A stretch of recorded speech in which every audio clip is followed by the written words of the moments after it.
Hello, students and viewers at home. Welcome to St. Charles Online Teaching. My name is Mrs. Madueke from Economics Department of St. Charles College. The topic of today is inflection. Before we go on to the topic of today, let us look at the specific objectives. You listen after the lesson, we'll be able to answer the following questions. 1. Define inflection. 2. State two types of inflection. 3. List and explain causes of inflection. 4. Explain any 4 ways of controlling inflection. Definition. Inflation may be defined as a continuous rise in the general price of goods and services as a result of large volume of money in circulation used in exchange of few available goods and services. We have 2 major types of inflation. The first one, cost push inflation. This occurs when increases in cost of production are passed on to consumers in form of high prices.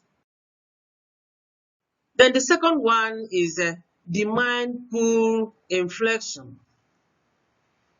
This occurs when the demand for goods and services is greater than their supply. If the price increase persists, inflation will result. Example, an increase in income will increase the purchasing power of people. Causes of inflation. Let's look at the causes of inflation. One is increase in the cost of production. Once there is increase in cost of production, it will cause inflation. Maybe as a result of increase in wages or prices of raw materials or even the price of transportation. These things will cause the increase in cost of production, and it will cause inflation at last. The second point, decrease in production. As we all know that inflation is a continuous or persistent rise in the price of goods without increase in production. So one of the causes is decrease in production.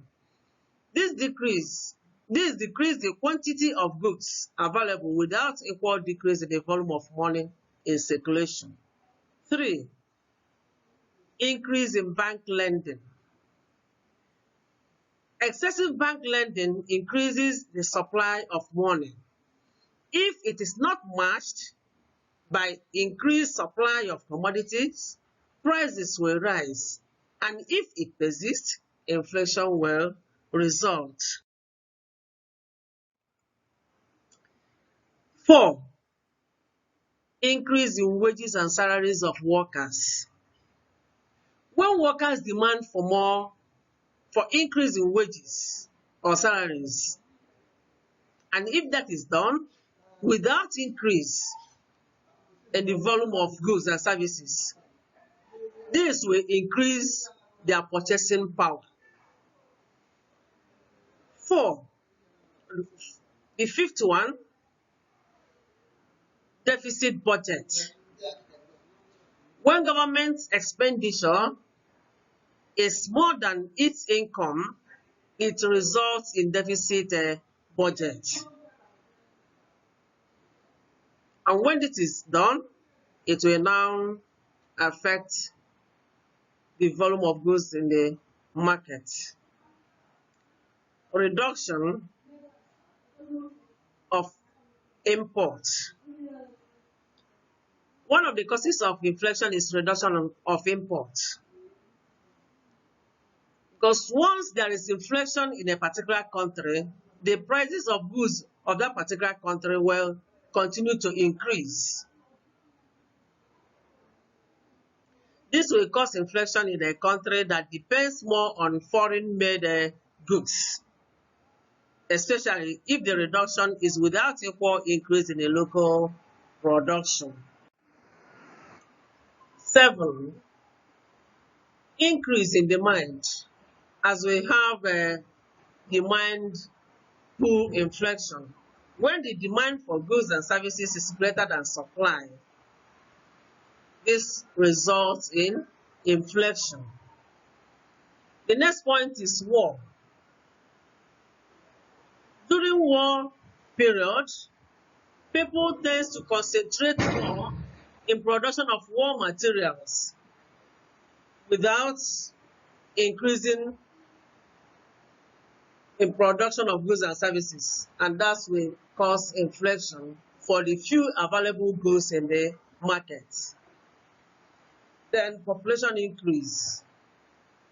When there is increase in population, it will now affect the purchasing, the volume of goods people demands, and it will now cause inflation. Then let's look at the positive effects of inflation. We have both negative and positive effects of inflation. The first one, let's look at the positive ones. High profit. During inflation, businessmen tend to have more profits because there is increase in prices of goods in the market.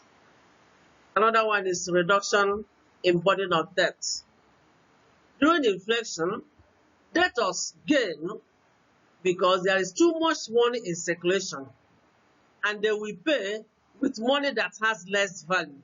Remember that during inflation, the value of money falls. And when they borrow that money, the value of money is very high.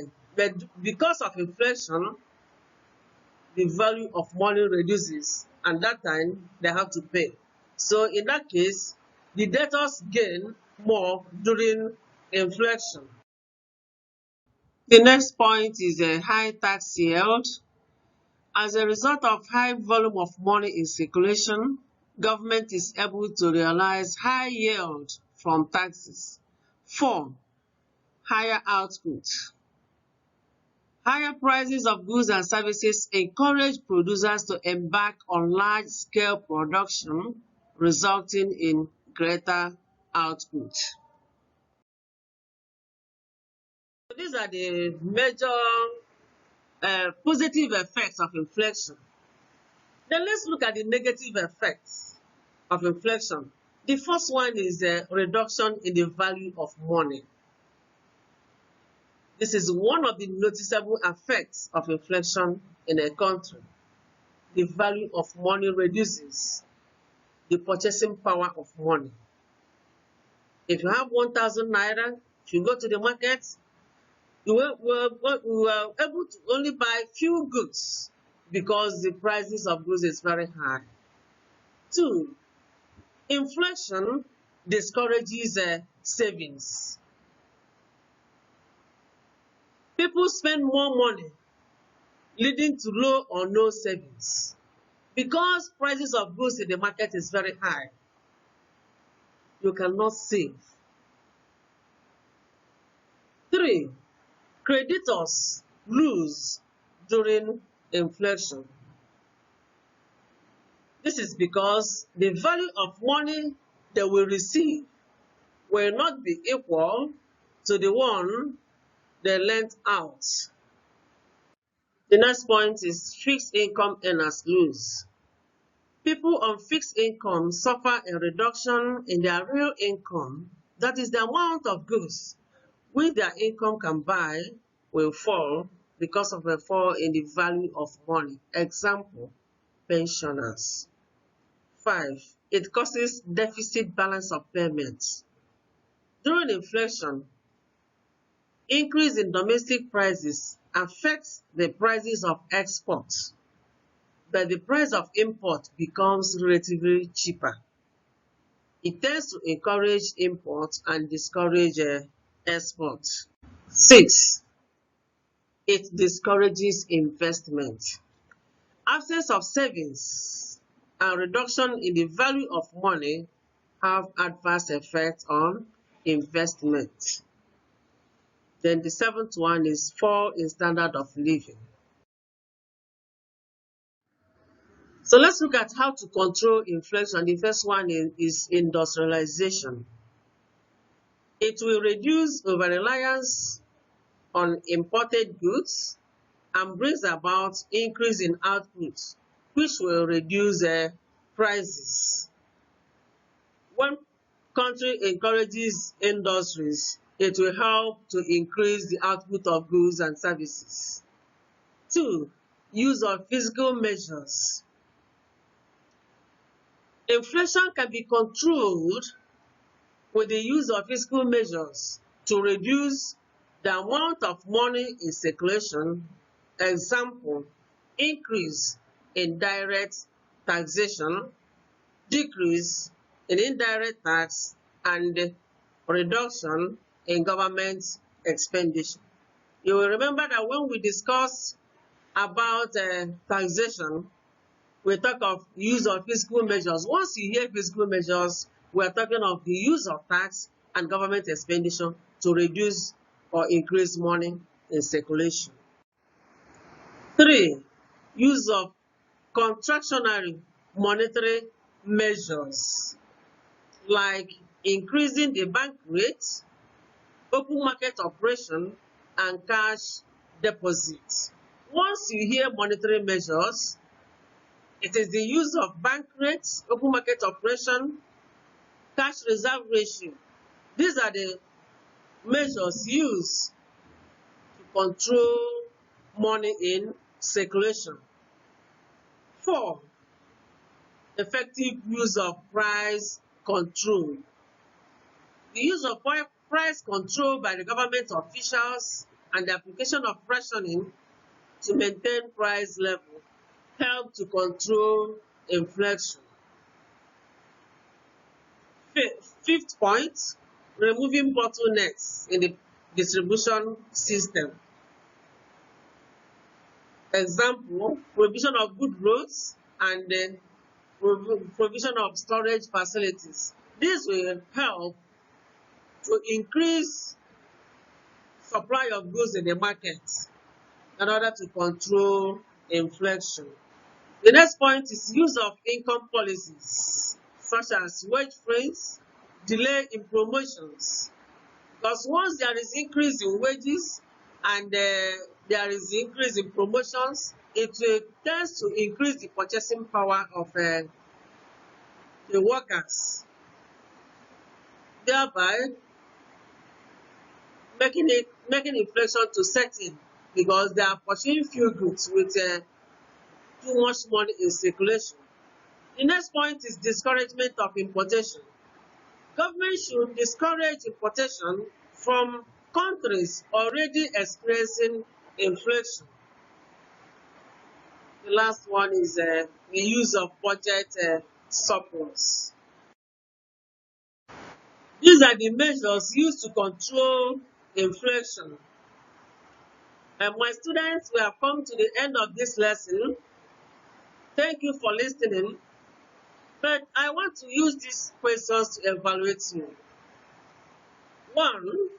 Define inflation. 2. Distinguish between cost push and demand pull inflation. 3. Outline 5 causes of inflation. 5. What are the positive and negative effects of inflation? Explain any 4 ways of controlling inflation. Then highlight the difference between creeping or chronic inflation and hyper or galloping inflation. You can contact me with this WhatsApp number 0803733 130. Thanks.